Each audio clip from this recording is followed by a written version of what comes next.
Just minute.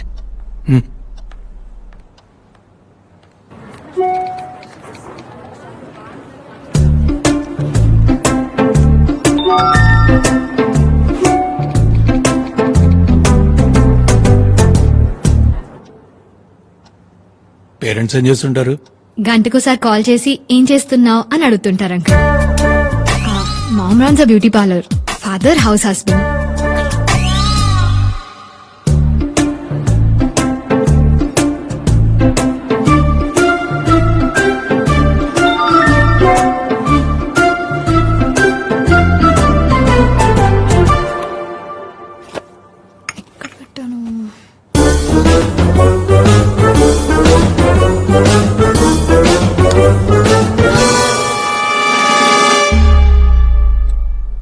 అంటే current పోతే candle వెలిగించడానికి అంకుల్.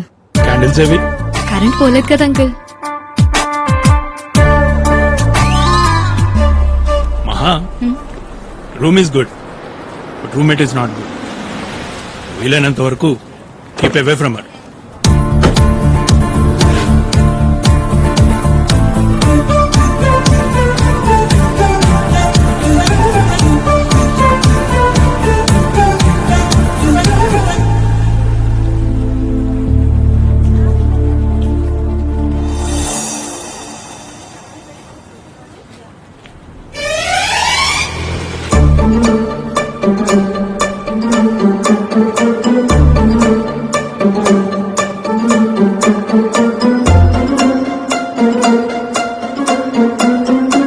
డాడీ యాక్చువల్లీ అది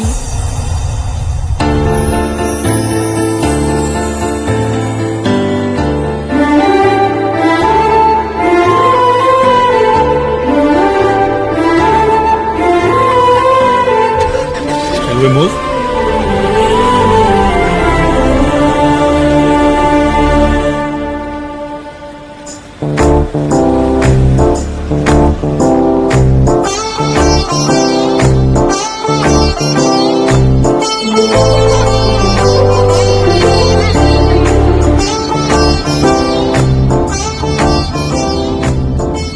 డాక్టర్ గారు ఏదో డీప్ థింకింగ్ లో ఉన్నారు. పీజీ ఎంట్రన్స్ గురించేగా. డోంట్ వరీ మహా, నీ మీద నా నమ్మకం ఉంది. You're the best. అక్కడ వేలలో ఒకరికో ఇద్దరికో సీట్ వస్తుందని మీ అమ్మ టెన్షన్ పడుతోంది. నేను అన్నాను ఆలోచించక్కర్లేదే, షీల్ మేక్ us ప్రౌడ్ అని. am I right? Yeah daddy.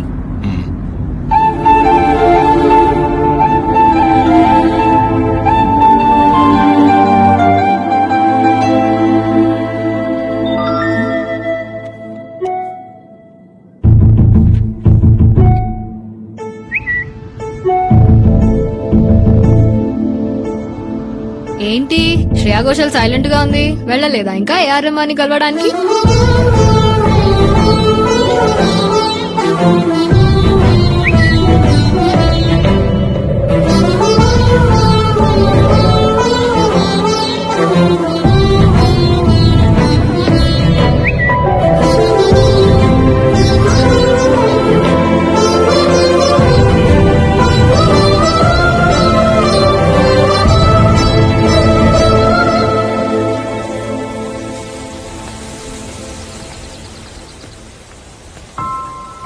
ఏమని మహా నీకు?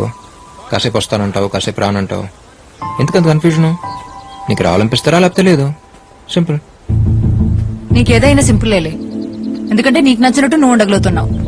అందరూ అలా ఉండలేరుగా. నా సిచ్యువేషన్ నుండి అప్పుడే అర్థం అవుతుంది.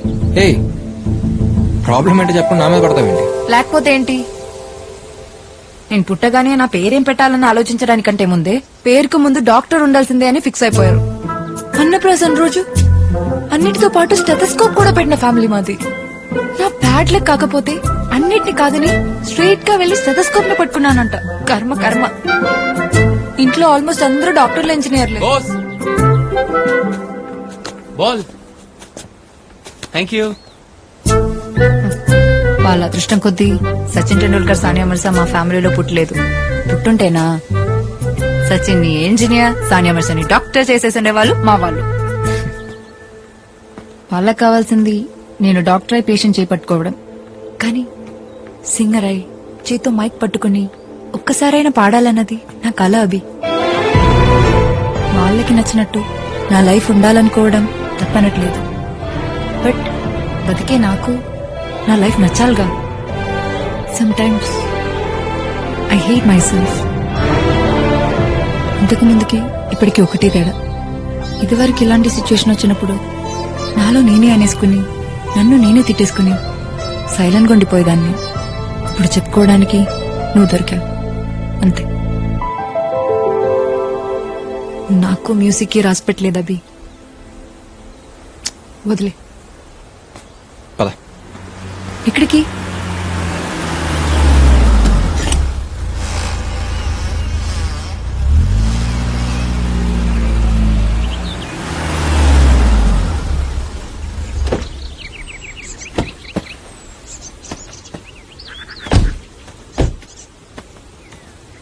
అభి నిన్నే ఎక్కడికి తీసుకొచ్చావు?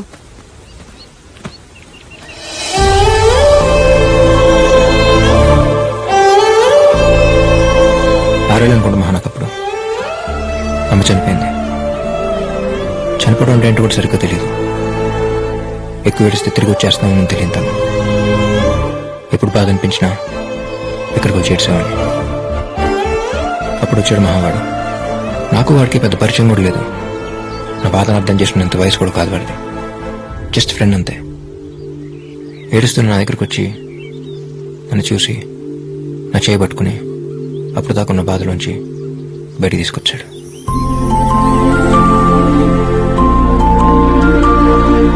లైఫ్లో ఇంకా బయటపడలేనేమో అనుకున్నాను. అంత సింపుల్గా బయటపడతాను అనుకోలేదు. ఆ తర్వాత ఆ సిచ్యువేషన్తో కంపేర్ చేస్తే ఏదైనా సింపుల్గానే అనిపిస్తుంది. నీ విషయంలో కూడా అంతే.